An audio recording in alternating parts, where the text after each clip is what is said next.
The Ethereum Foundation dropped a mandate document describing its values, describing its approach. This caused a reaction, let's say. Some people loved it, some people hated it. We're going to discuss it today and give our takes because it is time for another Bankless Takes episode. David, we do these things whenever we're feeling motivated, that there's something to discuss. What's the cadence of Bankless Takes episodes? Yeah, when there is a conversation happening that you and I are a part of or can contribute to or otherwise have takes about. Yeah. Ethereum is a very frequent topic of this. We've done other ones in the past as well. I think maybe the most common reason or way that these episodes come about is somebody in the EF, usually Vitalik, releases a blog post and everyone's talking about it, and then therefore so do we, which is exactly what happened this week. Galaxy operates where digital assets and next-generation infrastructure come together, serving institutions end to end. On the market side, Galaxy is a leading institutional platform, providing access to spot, derivatives, structured products, DeFi lending, investment banking, and financing. With more than 1,600 trading counterparties, Galaxy helps institutions navigate every phase of the market cycle. The platform also supports long-term allocators through actively managed strategies and institutional-grade staking and blockchain infrastructure. That scale is real. Galaxy has over $12 billion in assets on the platform and averaged a $1.8 billion loan book in late 2025, reflecting deep trust across the ecosystem. Beyond digital assets, Galaxy is also building infrastructure for an AI-powered future. Its Helios data center campus is purpose-built for AI and high-performance computing, with more than 1.6 gigawatts of approved power capacity, making it one of the largest sites of its kind. From global markets to AI-ready data centers, Galaxy is serving the digital asset ecosystem end to end. Explore Galaxy at galaxy.com/bankless or click the link in the show notes. Why does managing investments still mean juggling multiple apps, accounts, and currencies? Crypto trades around the clock. Stocks, ETFs, and commodities are moving on-chain. Yet most platforms still keep everything split apart, turning diversification into unnecessary friction. BITGET is delivering a different kind of experience with its universal exchange. One platform where users can access crypto, tokenized stocks, ETFs, and other assets in the same place, all traded directly using USDT. No constant transfers, no currency conversions, just a single account built for how markets actually move today. As the line between crypto and traditional finance continues to blur, BitGet's goal is straightforward. Make trading and investing simpler, not more complicated than it needs to be. Learn by clicking in the link in the show notes. This is not investment advice. Yeah, a lot of these are Ethereum related, let's say. I'm actually very curious in this conversation what your opinion is and how that contrasts with my opinion to see whether there's a delta on that or not, or whether we have a somewhat similar opinion. But tell us what happened. We usually don't have that much of a delta. That's true, but let's tease it. This could be a big clash, Bankless Nation. All right, this could be the gloves are coming on. Yeah, gloves are coming off. All right, David and Ryan are going to brawl on this one. What happened was the foundation, the Ethereum Foundation, released what they call an EF mandate. What was the EF mandate? It was first a tweet, then a blog that linked to a 38-page document. It's not 38 pages of writing. It's probably a third of that. A lot of art, a lot of just blank pages, just title pages. Very aesthetic. Aesthetically, really turned up the dials on this one. Yes. The idea, it was stated that the EF mandate is a document by the EF for the EF, but they are publishing it publicly so that anyone who is interested in following along, the broader Ethereum community, can follow along. So it was for the organization itself. It was for an internal guiding document. But then also it said also for fellow self-sovereign individuals on the journey. So people in the Ethereum community as well was the secondary audience for this, you'd say. Yeah, that's right. And the core of the document are two pillars. There's a technical pillar, which outlined this idea of crops. I don't think crops had been a thing. I think this document introduced crops. Yep. Is that correct? I think so. I've never heard of crops. It's not been popularized. It has not been popularized until now. Now everyone in Ethereum knows what crops are. It's an acronym, we should say. CROPS. David will give us the definition in a minute. Yes. And then the second pillar of the two is the social pillar. So the technical pillar and the social pillar. The social pillar is really just how the foundation conducts itself and guides its own decision-making. Just if you want to learn about what the ethos of the EF thinks it should have, that's what it's for. I think crops, I will say, was the star of the document. And yeah, I think so. That was the big emphasis. Crops, censorship resistance, open source, private, and secure. And so this is a guiding principle boiled down into an acronym about what the EF, its mandate for itself about how to guide the Ethereum protocol. Yeah, so, those are the letters if you didn't catch it. So the CR is the CR in crops, and the O is for open source, and the P is for privacy, and the S is for security, secure. Yes. And in this document, the document stated that if the EF puts crops above everything else. So that's not only are the crops important, but it is the most important thing. Yeah, if I guess if you're asking what the North Star for the EF is, and they're saying this is part of the North Star for Ethereum too, is why it exists, is probably crops. Those are the feature set that it wants to bake in. So censorship resistance means, they define it, no actor can selectively exclude valid use or break functionality, including by gaining durable, non-competitive control of any critical mechanisms. Open source means open source code, no privileged code, nothing hidden, it's all transparent. Privacy means user data is not exposed beyond necessity or against their interests. And secure to them means things must do what they claim they do, no more and no less. I mean, pretty standard definitions of all of these things. No big surprises here. Yeah, it is interesting, Ryan. Actually, if you go into the document and you go Command F North Star, it shows up once. Okay. It says the North Star is disintermediation.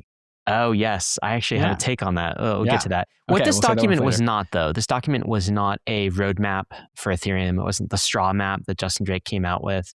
It was not an org chart. It wasn't financials. It was not any like Ethereum marketing or product information. It wasn't anything you could, send to your friend who's bullish on ETH to get them, make them further bullish on ETH. Yeah. Right. It very much was a internal type of document, almost like a mission statement type of document, I'd say, for the EF and for Ethereum. It would be in a 300 level course about what Ethereum is for. This document would be in that curriculum. One of the words that was used repeatedly, I don't know if you've done a search for this, but was the term self-sovereignty. I think that was one of the big takeaways from this, that what is Ethereum for and what will the EF protect is self-sovereignty of users. Actually, on the first page of this document, which was maybe my favorite part, is kind of a summary of what Ethereum actually is. And I think they mentioned self-sovereignty. They also mentioned this, David, which I was overjoyed to see. Ether is a store of value and money that also happens to be an application. There's going to be many, many more applications, but money is the first application for Ethereum. This, to me, is something I have never heard the EF say as explicitly, and certainly not in any document. I mean, it has felt like there have been members of the Ethereum community that have said, hey, just say ETH is money. Say it's a store of value asset, please. Please just say it. Just say it. We're saying it. We're viewed as such. It's very clear the Ethereum economy views it as such, and so does DeFi, decentralized finance. Why don't you guys say it? Well, this is them saying it. So I was happy to see that on the very first page under a definition of what is Ethereum. Well, Ether is an app. It's a store of value app on Ethereum. This is one of the very few times where we can say that the Ethereum community kind of wagged back at the EF and got the EF to change its position. Oh, you think so? I think there's been a lot of other times actually, but this is definitely one of the best times. we'll say that. I do have to tip one of my our hat biggest wins. One of the community's biggest wins. I do have to tip my hat. I'll give a tip of the hat to you specifically here, because I think it was a couple weeks ago where you got Vitalik to tweet that, and now a couple weeks later, now it's in a document. Yeah, I think it's been a slow boil though over the past, probably 5 to 7 years of work from the since community. Etherealized in Tel Aviv in 2019. Also, I mean, let's be honest, Gary Gensler and different regulators, the boot being off the Ethereum Foundation's neck has probably allowed them to be more open in saying things like this. And plus, the proof case is here. I mean, Vitalik has always been of the mindset that, it can be a money if you earn it. And if the community wants it to be a money. And, $250 billion or so and over for a persistent period of time. This is a store of value. So, because God knows he can't get to a discounted cash flow analysis and see a $250 billion ETH. That was good to see. And that was on the first page where they defined Ethereum. They talked about it self-sovereignty of computation, users having the ability, sacrosanct self-sovereignty was a term that sacrosanct. Thank you. Sacrosanct. Look, the word self-sovereignty appears like 3 times just on this this first page. I did a Command F. It appears almost 50 times throughout the whole entire document. All right. That was the big takeaway word, I think, from this doc. So in response to the EF releasing this document, there was mixed opinions, some very bullish, some bearish, some in between. Starting with the bullish takes, Leighton Cusack over at World, he goes, the new Ethereum Foundation mandate is bullish, abandoning the antiquated concepts of companies, differentiating on performance metrics, embracing the network future. All value is downstream of sovereignty. Ethereum is competing with Bitcoin and gold, not Tempo and Solana. Yevgeny from Wintermute, he said something similar. The EF is currently the only player with both the resources and the network effects to not just keep the cypherpunk dream alive, but to actually make sure it happens. I absolutely think we should have at least somebody at least trying this on a grand scale instead of pursuing financial applications. I should also say, he makes this point in his tweet. This is Yevgeny again. Will this accrue to ETH price-wise short term? Certainly not. Will it accrue to it long term? Only if it wins, and wins under the conditions it set for itself, not because of it being adopted by TRADFI. That's interesting. Maybe we come back to that theme later. I do think that is a theme that, you're right, we have to come back to and talk about at the end. A post from bankless guest Omid as well. He says, kudos to the EF for sticking to what matters in markets and beyond. He wrote a long tweet about this, but he's saying that Ethereum is the clear leader in all the activities, all the crops activities, censorship resistance, transparency, and security. And that's really what makes blockchain and crypto special. So this is a doubling down on the only thing that matters for blockchains. Why are you a blockchain? It's for crops reasons. So of course, doubling down, emphasizing those things, that would be bullish, and it separates you from some others in the field. Potentially all others in the field. Like, I think this is kind of what the Ethereum community, why this LexNode tweet was actually a copy and paste retweet of a tweet that was copied and pasted and retweet of that. It was like a chain of copy and pasta. Yeah. It's because Ethereum is known to be the only one with meaningful crops. Everyone else has done shortcuts. Yeah. What is the tweet here? The LexNode tweet? Yeah.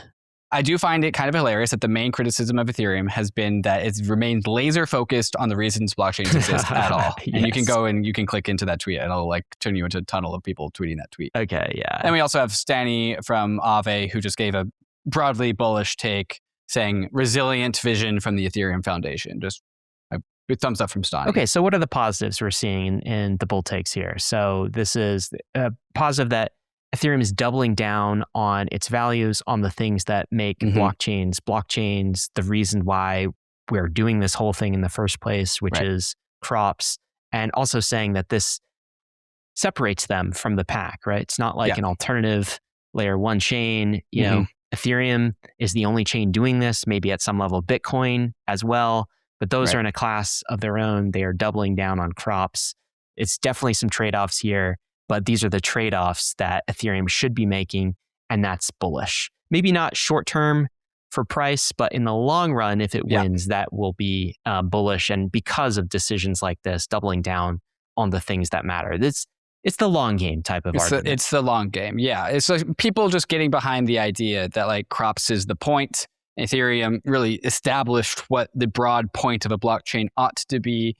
And we're not getting deterred from that or distracted from that by pursuing short or medium term games. We're actually going to double down on focusing on the longest term game possible. The one other point I'll make here too is the P in crops is something that Ethereum has not traditionally had. No, it does not have. Certainly has not achieved on mainnet or on the layer 1, which is privacy. This has been a theme that has emerged far more at the EF, and with Vitalik's emphasis over the last 12 to 18 months, I'd say, is this emphasis on privacy. And I do think a lot of work is being done to push that forward. So the P in crops is something that Ethereum historically hasn't had. And also in general, crops, it's just like Ethereum has not achieved the CROPS yet. Not to the number of nines that the Ethereum, and what I mean by that is like, you can have 50% of crops, you can have a 50% success rate. We're still missing all the P, so we're missing that very big component of that. But what I think the EF is really stating here is they are going for a very high number of 99.99% success on the crops vision is something that the EF is doing. That's kind of like my understanding of this document. It's like optimizing for a lot of 9s around crops. That's right. And some of it's aspirational. Some of it is the North Star that we're pointing towards and that the EF wants to guide Ethereum towards. All right. So that was the encapsulation of the bullish takes. There were some bearish takes about this as well. Yeah, the first one that caught my eye was from Donkrad Feist, who notably was part of the Ethereum Foundation up until recently. He was one of the largest, I don't know if detractors is the right word, but emphasizing the need or the urgency for Ethereum to go in a newer direction, a fresh direction. Yeah, he was an accelerationist of the L1, should we say, or of just moving faster in general, potentially cutting, getting rid of some sacred cows and I don't want to say cutting some corners. I don't know. I don't think he would cut corners. Making some trade-offs. Having a level of product urgency and promoting product as a core vision, not to the detriment of anything crops related, but to the urgency of actually needing to get people on specifically Ethereum. If people are coming on chain, we need to put them on Ethereum. We need to do some product research about what it's going to take to get them on Ethereum, and that needs to happen in the short and medium term rather than focusing on crops in the long term. So Dankrad, also the father of dank sharding, of course, and he notably left about a year ago, maybe a little less than a year ago, for Tempo, the chain kind of EVM with no shortage of product optimization efforts. Yeah, I'm sure. That's right. So what does he say? Donkrad said, the EF last year, hey, we want to listen to users to make Ethereum better. The EF now, JK, we looked at the real world. We don't like building for it after all. We want to go back to building cypherpunk stuff only. This is the EF going back to its old ways, undoing the changes from last year. I feared this would happen because Vitalik clearly wasn't in with his heart. But whatever they say about the ecosystem being able to take care of this, the fundamental problem remains. There are very few voices in the all-core devs call caring about real-world Ethereum usage, and there's nobody doing Ethereum BD. Everyone else who is doing this also has their own separate interests. So this part of the storyline connects us back to the rabbling around the Ethereum pivot, which happened around the end of 2024. I would say the start of 2024 to the end of 2024 in Ethereum, I will mark as a growing crescendo from the community of a need of a directional pivot from the EF. About where to focus his time and energy.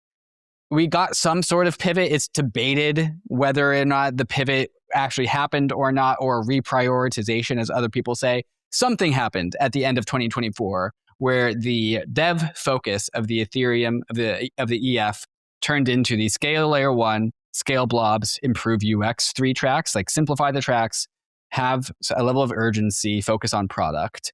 And then we kind of got the pivot. And so this is what Donkrad is saying is we're getting a second pivot back to the way things were. Yeah, a second pivot. I get, some regression. Let's say, to the way things were before. I think a leader that maybe best exemplified some hope in this change of direction and actually helped to emphasize the 3 pillars that you mentioned at the EF was Tomasz. Right.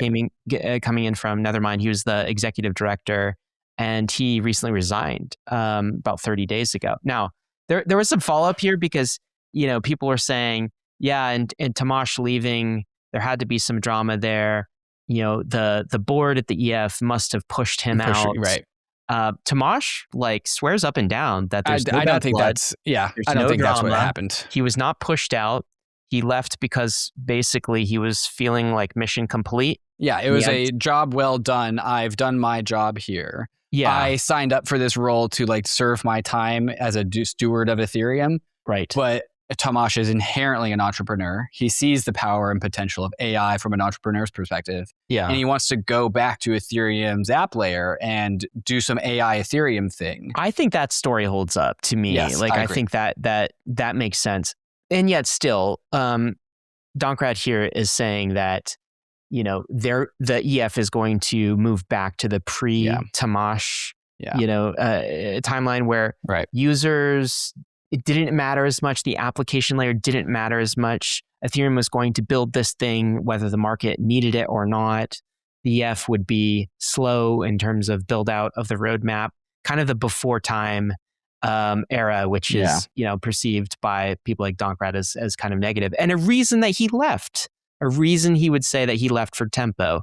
I think part of the reason he left for Tempo was so that he could pursue the product market fit of stable coins, like on-chain in an aggressive type way, of real world application that he didn't see the Ethereum community and the EF maximizing. Yeah. My take about this is Donkrad went to Tempo to bring crops to Tempo, not because he needed to bring product to Tempo. He wanted to work in a place that had product and distribution that he could bring crops to. And he was frustrated that no one could bring product to Ethereum. That's what he has said publicly. Yeah. That's what he said. Yeah. Okay, moving on to some other bear takes. Miles Nystrom from Pantera, he tweeted out words not mentioned in the EF manifest: product roadmap, finance, payments, stablecoins, customer, developers, market share, scalability. And he says that the absence of these words speaks volumes. Basically taking a very specific lens about what a blockchain is, applying it to the manifest and saying none of these words show up. Like none of the real world use cases were mentioned. Yes. We're talking about pie in the sky stuff like self-sovereignty and disintermediation and just like flowery sounding language, but we're not actually talking about concrete, tangible things. The things like that the market cares about, which is what these things are, is what he's saying.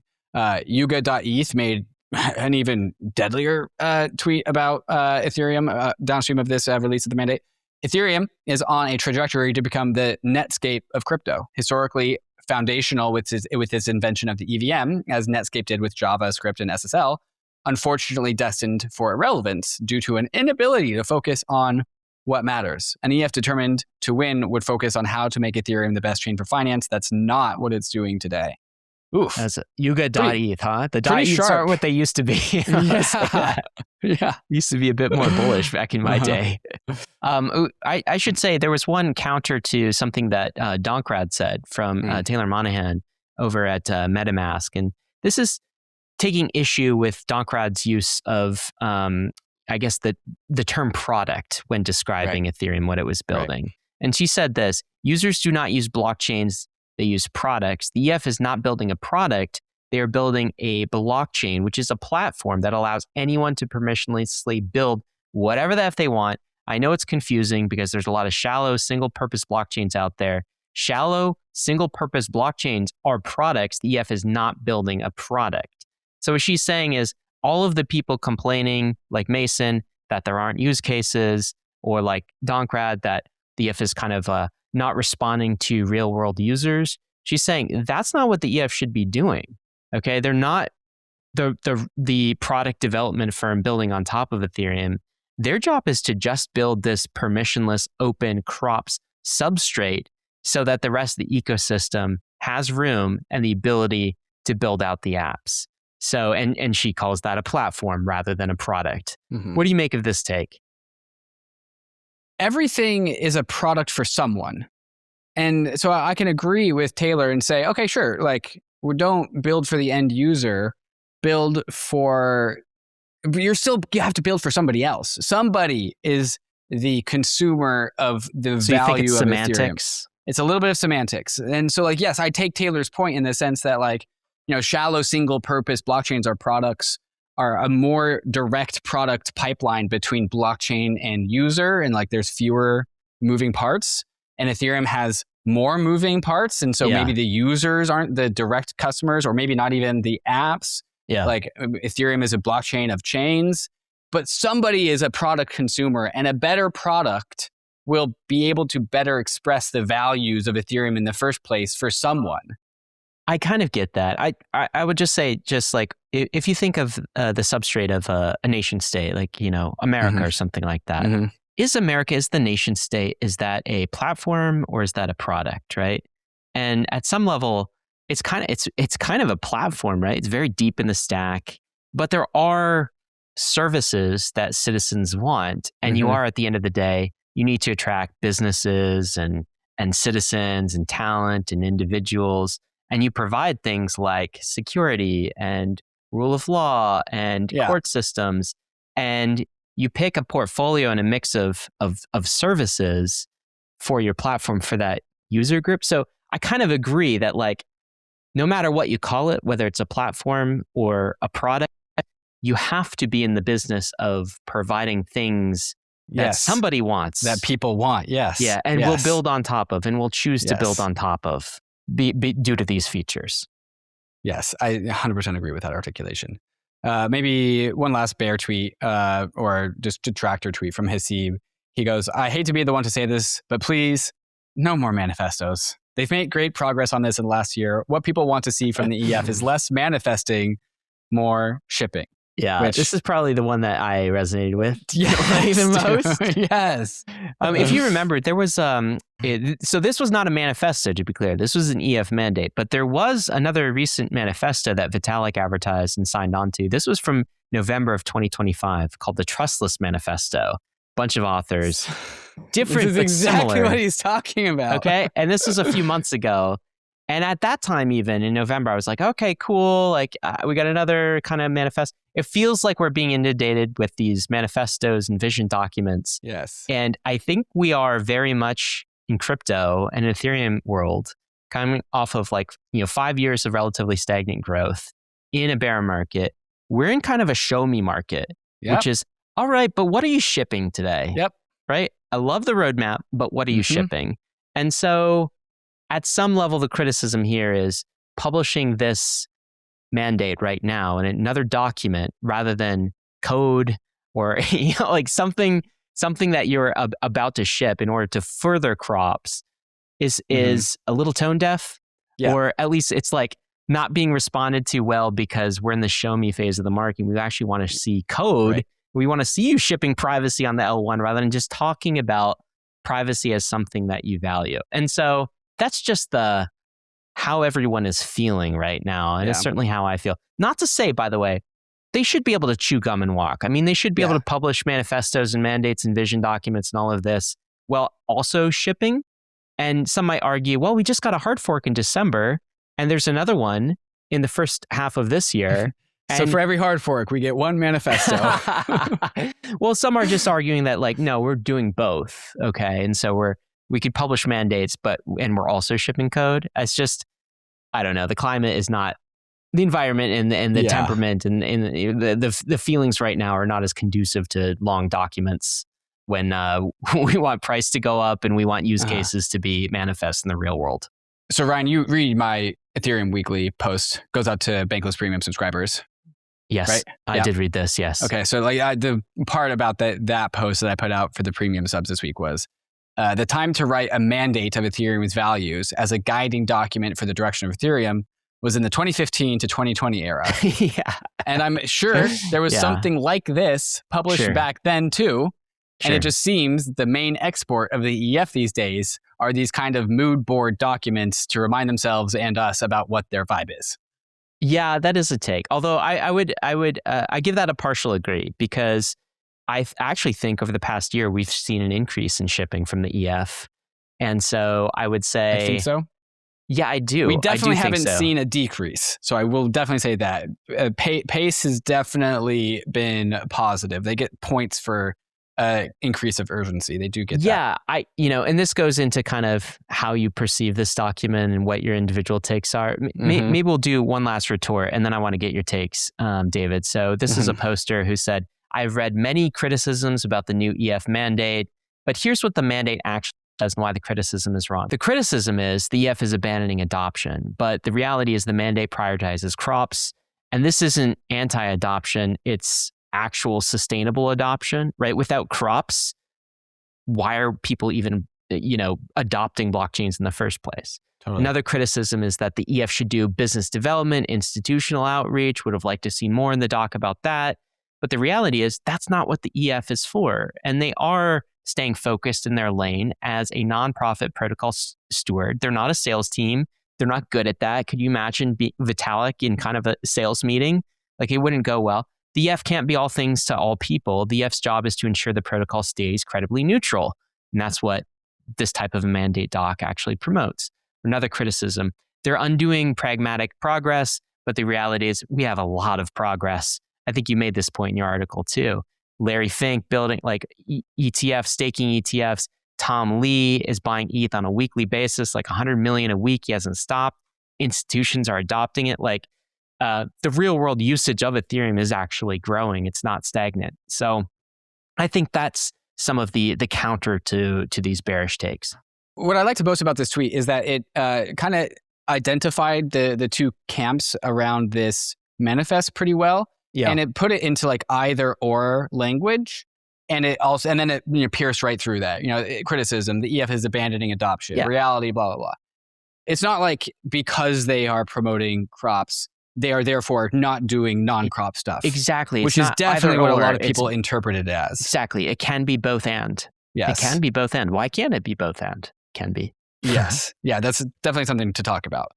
There's also one more fulcrum before we get into our takes, one more like fulcrum I want to bring up. Dima Buterin, Vitalik's father, he tweeted this out that I thought was pretty illustrative. He goes, the point is to build the world we want to live in, as opposed to building for the real world as the real world stands today. And so this is also the line that I think is drawn between the bulls and the bears from this mandate is some people are like, if we build for the world as it stands today, we won't change the world. We'll capitulate on our values. Nothing will really change. What we actually want to do is build something that the net new, something the world doesn't have. And that's right. Then we'll be the change that we want to be, and we'll manifest a brand new world that will be better. And that's people right. are kind of taking two sides of picking a side of that line. Yeah, that word manifest is good too. I do think a document like this can put a beacon out into the world of like, hey, if you're like-minded, if you want to build towards a self-sovereign future, then come aboard. That's what we're doing at Ethereum, and you can help manifest that vision for sure. I do think that there's a related fulcrum here. You were talking building for the world or being the change, the world as it exists, or being the change to change the world. I think that there is a deep worry that some have, and indeed, sometimes I share, that Ethereum becomes too cypherpunk and niche to be important. There's a project that you and I refer to a lot. There's a project called Urbit, which has been around since, I don't know, 2009 or something, 2012, 2013. A lot, like it's been around for a while in kind of geek culture. It's running. Some people get so pilled by Urbit, that it's like they stare into it and then they can't look away. Yes, and they just go down the rabbit hole and they become an Urbit person. Yeah, it's like a whole different approach to an operating system where everyone has a self-sovereign operating system. I can't even describe it. Right? It's not unlike how people saw crypto, and you go down the crypto rabbit hole and you become a crypto person. But the difference is crypto as a technology got 10,000 times the amount of bigger, like adoption and did change real the world impact, and has changed the world and is currently changing the world. Urbit people, it still hasn't. It's been a long time. They think it's going to happen, but it's right now. It's just like a fun little toy to play with. Niche tech utopian dream, self-sovereign dream that like I don't know has a few thousand users or something, and is always 3 to 5 years from being mainstream and being the biggest thing ever.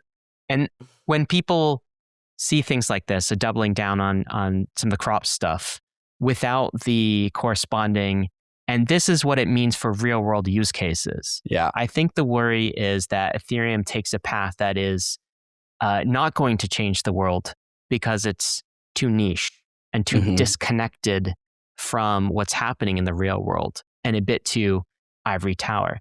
And that at some level, I think that has always been the risk that Ethereum has had, or that crypto has had in general. It's just, we saw such mainstreaming like of crypto last cycle, and it has seemed to have slowed down since. And there's some question as to whether this direction gets us closer there, or if we're better off just doubling down and focusing really on the use cases that do have some traction.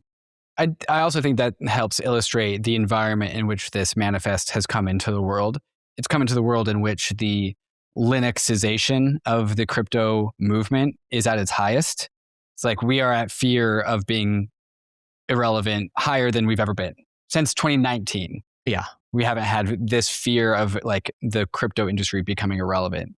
And then this manifest comes into the world saying we're optimizing for This mandate. And it doesn't abet any of these fears that people are having. Some exciting news. We are launching a new podcast to help people figure out the crypto cycle, how to navigate it. The best crypto cycle investor I know, his name is Michael Nato. He runs the DeFi Report. This is the guy that sent me a sell alert before the 1010 price drop happened. His cycle analysis has been absolutely on point. I've been following him for years. And this year, we started recording weekly podcast episodes. Each one, we get into his portfolio, what he's holding, the market structure, entry targets, fair market value of Bitcoin and Ether, and where we are in the cycle. There's new episodes that are released every Wednesday. They're 30 minutes, they're short, they're punchy. I think this crypto cycle is harder to navigate than most, so let's do it together. Go subscribe to this podcast, search the DeFi Report wherever you get your podcasts, YouTube, Apple, Spotify, or find a link in the show notes. There's a new episode waiting for you now. Okay, so what was your take as you read this and looked at the takes surrounding it?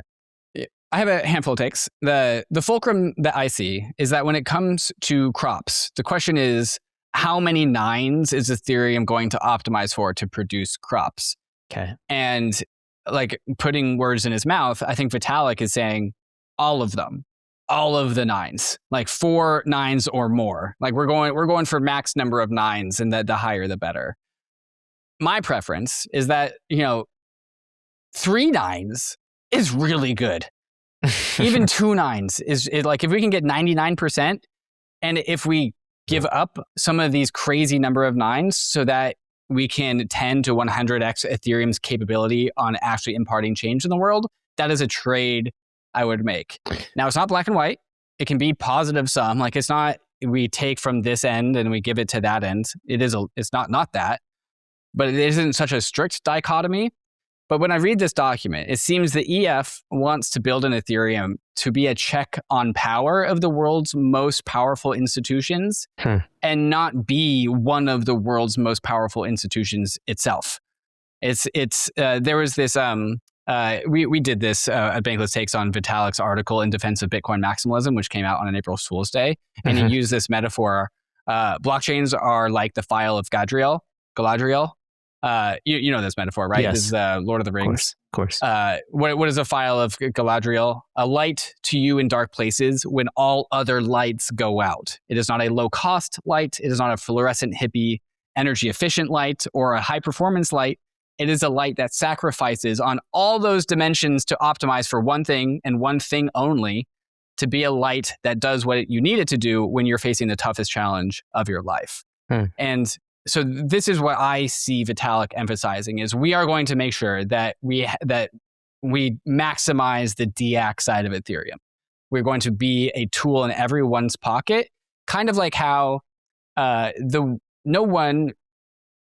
nation state uses nuclear weapons, but the existence of nuclear weapons has materially changed the world.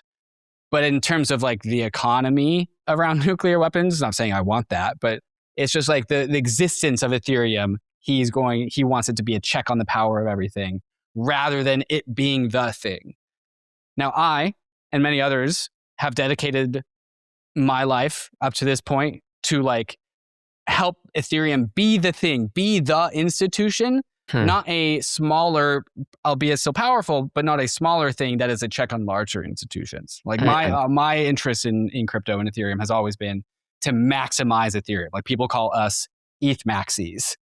They mainly kind of mean that for the bags, but like, if anything, I've always meant it for like, I want the maximum version of Ethereum. I feel like you're saying maybe two things there, if I'm understanding you, David. So the first thing you're saying is David would be willing to exchange some of the kind of the medium term type of, make some trade-offs, let's say, for decentralization for adoption, right? And so things that you've brought up in the past are like slot times, right?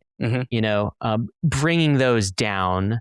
I know that, there's some cost maybe with latency. It's not as decentralized as we'd hope, but you make up for that with some real world adoption. And those types of trade-offs you would be more willing to make than a hard stance of let's not sacrifice anything or very much at all when it comes to crops. That seems to be one of the things that you're saying.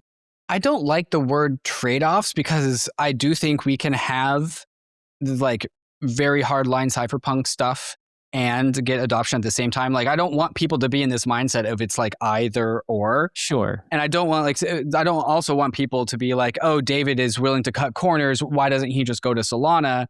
Solana's cut too many corners. I don't care about Solana. I don't have any interest in being there. I'm actually interested in the ecosystem that doesn't cut corners. Sure. And I definitely don't want people to think that like, because I want user adoption and I want to build for the real world, then that means I also believe in cutting corners. Like I don't. No, I get it. But you said like rather than 4 nines, you're fine with 2 nines, right? So you're willing to make some that's a trade-off. Fair. I would also argue that like going from 99.999% to 99.9% doesn't matter is the same thing. It's the same outcome. You're saying pragmatism maybe is what you're saying. Yes. Okay.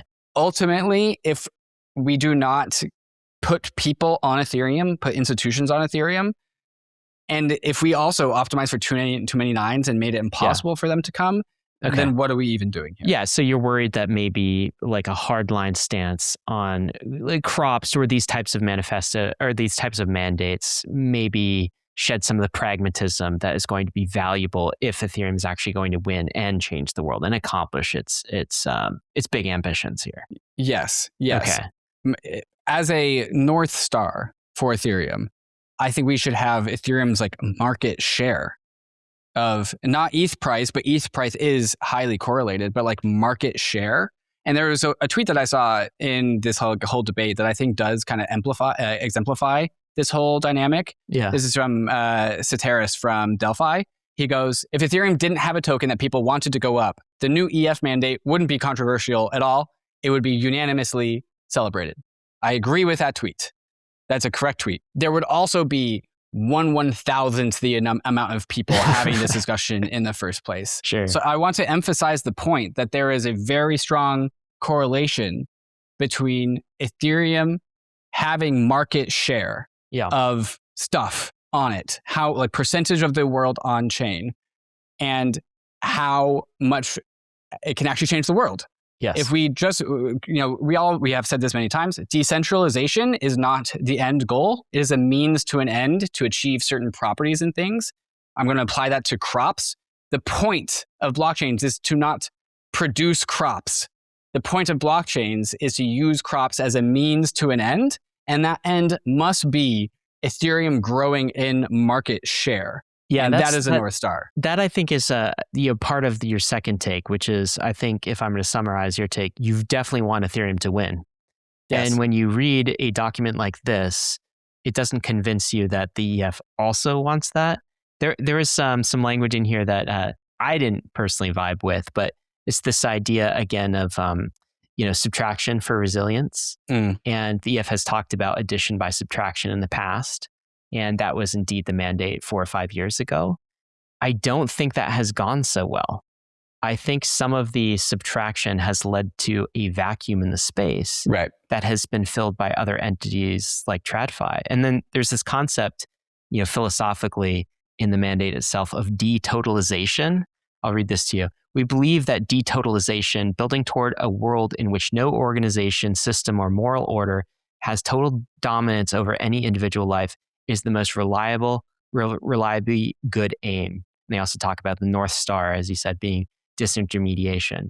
What I worry about a little bit with the idea of detotalization is, does this mean you are content with Ethereum just being a niche side type of project? Like, instead, I would rather totalization of credible neutrality and totalization of Ethereum.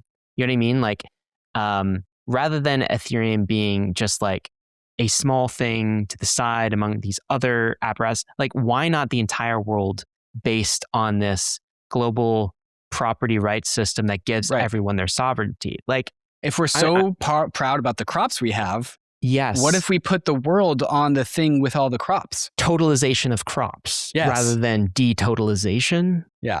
And that's sort of there's kind of been this recurring theme when you're sort of asking like, do you want Ethereum to win?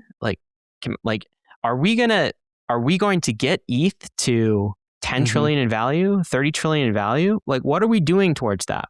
Like, detotalization, addition by subtraction I'm not convinced it gets us there, which is some of the underlying, I think, philosophy of the EF that I don't necessarily vibe with. But I do aspects of it.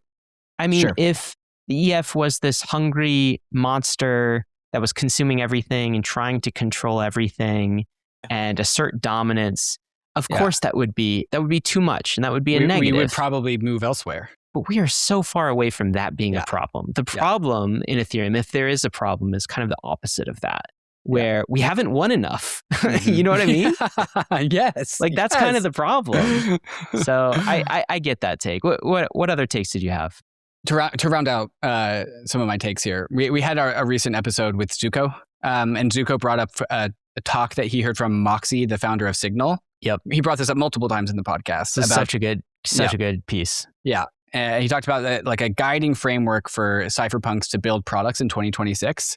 And he said, this is what Moxie said in this talk: cypherpunks built for themselves and then they expected the world to adapt. That never works.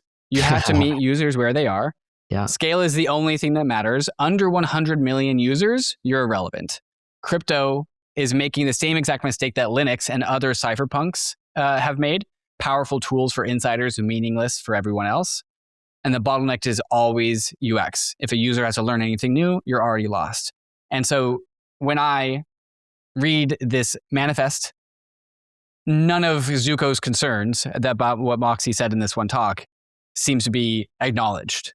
And it seems to be like we're actually driving down towards the failure mode, where we're doing the thing, like Vitalik is building the tool for him and all of his friends and like people who can keep up with them. Right. To survive in a very like dystopian, totalitarian world of the future. Yeah.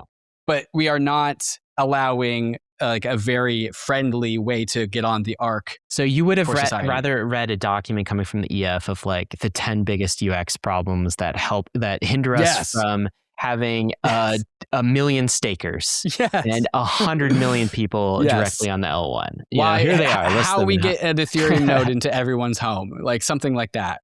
Yeah, I think. See, I agree with that. I understand. Again, like you could just say the mandate itself was not that document, and Ethereum's working on that. I will also express bearishness that document is coming, but I will shelve my bearishness for the time. I want to hear some of your takes. My take. So when I first read the document, just raw, before you read the takes on the takes, right, and then you kind of get colored by that. I loved the ETH as a store of value asset thing. I'm so glad that they put that at the very beginning. That to me already cancels out everything else. Like I'm already bullish because it's 5 stars. 5-star review. All right. I did really like the crops thing because in particular, in order to have a store of value asset like Ether, you need crops. That's the thing. That's the thing that Bitcoin is supposed to deliver. And that's the thing that Ethereum can even deliver more further.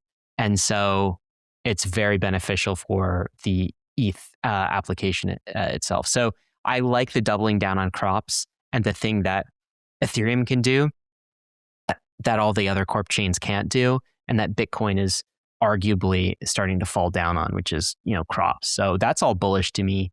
It was also like wholesome, this document. All right. It was a little niche, a little out there, right? Not necessarily my culture. It's like anime graphics and such. Yeah, a little milady, whatever. That's fine. But there was an optimism about it, a hopefulness about it. It's just like Ethereum is good for the world, self-sovereignty. And so we're in this world in crypto, we're kind of looking in the mirror and we're like, what have we done? What have we been doing? Is this just a casino? Is there something more here? So this was not a embrace of the nihilism. It was the opposite. Like, hey, we're building for a better future here. And I appreciated that. Some other things, maybe some quibbles. Like I felt it was a little grandiose. There are these multiple lines of our mandate is written for 1,000-year horizon. I was like, this is probably not the document that's going to live 1,000 years in the future. Oh, that's funny. I kind of like that part. You did? To me, it just felt a little bit like, I don't know, it was a lot to me. But also, the sanctuary tech is kind of cool. There seemed to be doubling down on that meme. Vitalik's been talking about it a lot.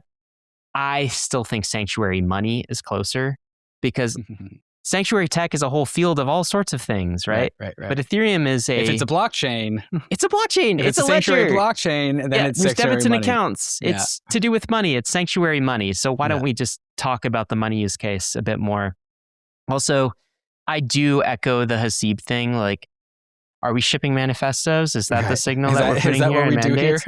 Or are we shipping code? All right, we're definitely in the show me era. And I do share some worries that the EF might be going to a pre-Tamash era, though. Yeah. I'm not sure. I'm not there. I do think, well, sometimes the EF feels a little virtue-y.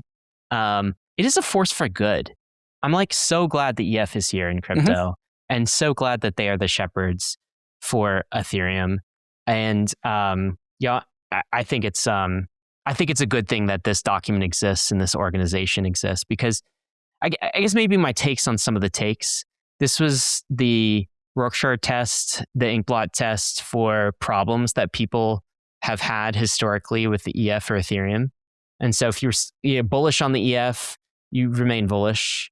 If you had problems in the past with the EF and their approach, then you saw that in this document. Another example of, I do also think that there's an unfair expectation on the EF right now, which is people expect it to be all things to all people. And they expect Vitalik to like be all things to all people as well. Okay. Yep. And Vitalik is just a guy. Remember that used to be how he signed his Reddit is just some guy. Just some guy. Yeah. He really is. I mean, Vitalik is just Vitalik, and we are fortunate to have him. If he does one thing for Ethereum moving forward, other than just dream the whole thing up, it seems like he thinks his mission and the EF's mission is to preserve Ethereum's soul. Okay? Preserve its soul. Yes. And that might be the thing that is hardest to actually do and the most important thing to this whole project. And when you read this mandate, you get the sense that the risk of Ethereum losing its soul is less with this kind of social contract out in the world and with Vitalik around and with the EF at the helm. Okay? Maybe Ethereum will go into Urbit territory, but at least it won't lose its soul. Okay. And maybe that is the bigger threat here. Yeah. So on the whole like Rorschach thing, I do notice this pattern. Like we're doing it. We've done podcasts on this where Vitalik will write a blog and then all of Ethereum and broader crypto Twitter will be like, well, I interpret it like this. And I interpret it like that. It's like we have this prophet giving us the good word of Vitalik, and like everyone's like interpreting it differently. And then we have discussions about our interpretations. And it's like we're at Bible study, like trying to like understand what he meant about stuff. I mean, there's an element of that, and that is the power, like the fact that everyone is talking about this mandate is the power of legitimacy of Vitalik and the EF and the organization they're building. And that's part of Ethereum's cultural DNA and its soul. But getting to the point of other people need to step up and do other things, right? If the EF is kind of the soul and the moral compass of Ethereum, okay, it's not going to be its business development arm. It's not going to do the things that Tom Lee is doing. It's not going to do the things that BlackRock is doing. And so if this whole thing is going to work, other organizations need to step up. And at some level, we need to just accept the EF for what it is and to realize that it's not, in fact, in the document, they actually say we're not like a product studio. We're not building end user applications. Like we're not marketing. And then the community is constantly like, hey, why aren't you guys doing marketing and business development? And they're like, we're not doing that. Yeah. Now, your counter might be, well, I worry if you're not doing it, then no one's doing it. And then Ethereum becomes a smaller project. But at some level, this whole Ethereum thing is a bet that, adoption comes through other means that aren't the EF. And I think there's evidence that that is what has been playing out. You could certainly be bearish about it, but you can certainly point to the evidence of massive adoption that Ethereum has had with the EF doing what it's doing. I do think the roadmap is getting shipped.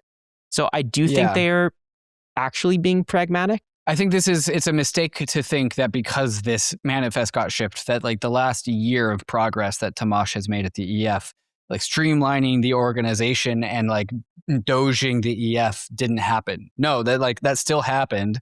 And like, I find it highly unlikely that Vitalik is like, I'm going to undo what Tomasz did. Yes. No. Like, Tomasz did the things to the EF that Vitalik didn't have the executional capacity, the operational CEO capacity to do. Yeah. And now those things are done. And that's why Tomasz left. He was like, I did it. I don't want to optimize for 4 9s on this job. I'll call it good at 2 9s and I'll leave. And that's what happened. So as long as things continue getting shipped on the roadmap, I'm kind of happy, and this mandate is whatever. I mean, ultimately, aren't we all just talking about this because there's nothing else in crypto going on? Yes. I mean, even if there was something going on, when EF does something, I think everyone piles on no matter what. That's fair. But part of the response, I think, reflects the mood that we're in and the lack of other things going on and the price and all sorts of other things. That's the environment, in which this lands. So overall, I guess my take is nothing has really changed as a result of this mandate. The risk to Ethereum we've already talked about is that, it's the Urbit niche tech, but we have evidence that that's not been the case. And the bigger risk to me that this whole thing, the mandate mitigates, is the risk that Ethereum loses its soul.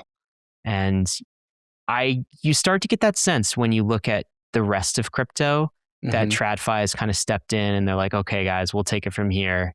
And it's all BlackRock and Bitcoin and ETFs and the question of, and Tempo corporate chains like Stripe. And the question is like, all right, why are we still here? And this document ultimately helps to preserve why we're here: crops, self-sovereignty. And I think that's a good thing. So overall, I was net bullish on it. Not perfect, but net bullish. And I was pleased it was published. So this is a tweet that I retweeted, and this is some guy from the Solana Foundation, chief product officer at the Solana Foundation, and he's subtweeting the EF mandate. And he's trolling it. He's trolling. Well, I don't know if it's trolling. It was a subtweet. He's counter propaganda. Counter propaganda. And he goes, my mandate ensures Solana captures 90% of global finance, that every asset will want to live on Solana, that every human has a Solana wallet, that Solana will become the preeminent network state, that Sol sets us all free. And so then I retweeted this tweet and I go, hey, Vitalik, if Ethereum doesn't build for the real world, then what's the point? And people didn't like that I was retweeting the Solana person to begin with. And then we got like Taylor Monahan came after me and saying, blah, blah, this is like crops is the whole point, all this kind of stuff. So we have two different, it's like tale of two cities. You have the Ethereum side of things, which is like crops. And then you have Solana, which is like users. And we should be able to do both. And my biggest complaint about the mandate is that I do not at all think that Ethereum's crops is at risk. The values and ethos that Ethereum has, the cypherpunk ethos, is so deeply... We're doing great on that. We're scoring top marks. And yes, to many people's points, the reason why we have BlackRock, Base, Robinhood, like TRADFI, stable coins, the reason why Ethereum is a dominant winner in that category is because we are the dominant winner in the crops camp. Yep. Optimizing for more crops is good. Is it optimal? Yeah. I'm unsure. 10 years in, you're looking for more use case adoption, change the world, show me the numbers, ship some code, that sort of thing. And the idea is we have an ecosystem that is both doing crops and doing everything that this guy is saying that he wants to do in Solana. 90% of global finance. Everyone, whoever lives, will have a wallet on Solana.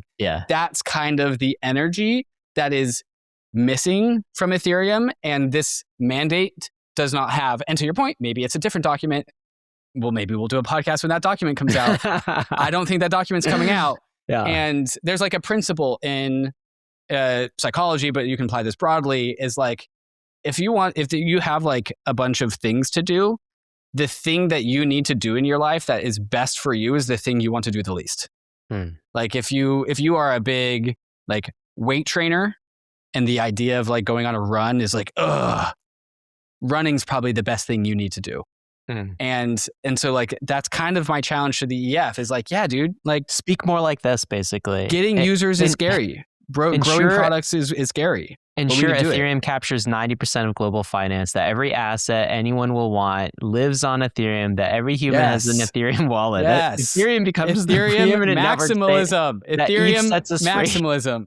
Ethereum and is also the backbone. speaking like this wouldn't be so bad. Yes. Well, I'll agree with you on that. And maybe this is where we wrap the Bankless takes. Guys, hope you enjoyed it. Got to let you know, of course, these are just our takes. None of this has been financial advice. Crypto is risky, including ETH. You could lose what you put in, but we are headed west.